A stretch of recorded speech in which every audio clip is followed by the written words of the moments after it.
Good morning, everyone. I hope you had a great Australia Day yesterday. I just wanted to share a brief message with you again this week. I trust you are settling back in as the year unfolds. Our schools are starting to come back. There is some confusion around all of that, but trust that you are prayerful and the Lord is watching over you if you are in that situation. But I just wanted to draw your attention to a little passage from James chapter 4, verses 13 through to 16. And as an introduction, I think you would all agree that the last 2 years have been so different and so unsettled and very difficult to make plans. We've had so many things cancelled and put on again. My commencement ceremony, induction here at St. Clement's, for example, was put on 3 times. It's finally going to happen this coming Sunday, the 30th of January at 9 a.m. So that's great that that's finally happening. I met with a young couple this week and they were meant to get married on the 20th of December 2020. And now I'm going to be marrying them on the 3rd of March 2022.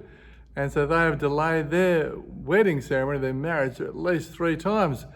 I'm sure you could share stories as well, but life has been strange. We've planned and then things have been cancelled and finally some things are starting to happen again. But this little passage in James chapter 4, verses 13 to 16, actually challenges us and warns us about how we make our plans. And the first thing it says to us is it warns us against being overconfident. It says there, James 4, verse 13, "Now listen, you who say, today or tomorrow we will go and do this or that to that city, spend a year there, carry on business and make money. Why, you do not even know what will happen tomorrow."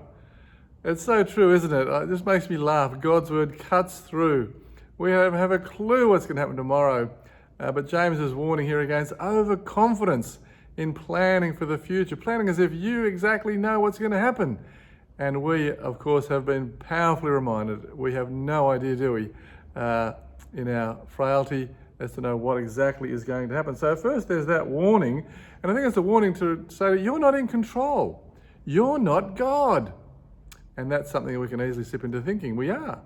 The second thing the passage tells us is that life is short and life is fragile. Verse 14 says, "What is your life? You are a mist that appears for a little while and then vanishes." God's word is true and honest, isn't it? More honest than we'd like sometimes. Yes, life is short. And yes, we're a mist.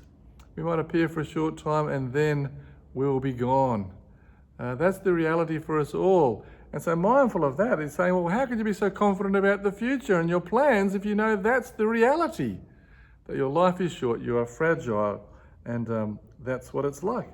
And so then the passage finally says, well, warned against being confident, reminded that life is short, you can't really know what's going to happen from one minute to the next. So then it says in verse 15, we must walk in God's will. Verse 15 says, instead, you ought to say, if it is the Lord's will, we will live and do this or that. That's the key, isn't it? That I've been reminded of. The best life, the best thing any of us can do, even in times of uncertainty, is to walk in God's will. I think this little passage isn't saying don't make plans.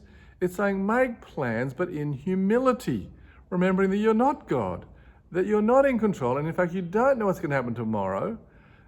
So plan humbly before our great God, and do it so that you are flexible enough to say, look, whatever happens, Lord, I'm going to walk in your will. And so I think we've got to seek God's will as we plan, whether it's just for today or as we look to the year ahead. Say, Lord, what is your will for me today? Lord, what is your will for me as we plan for the year ahead? And I think Jesus, of course, is the great example for us. Jesus walked in God's will all the time. We saw that most powerfully demonstrate his commitment to God's will as he was in the Garden of Gethsemane and he knew he was facing death. And what did he say? Lord, if possible, take this cup from me, but not my will, but your will be done. So Jesus is the great example for us as always. So friends, let me encourage you with that. Remember, we can make our plans, but let's do it humbly. Let's do it recognising life is short and we're not in control and we don't even know what's going to happen tomorrow.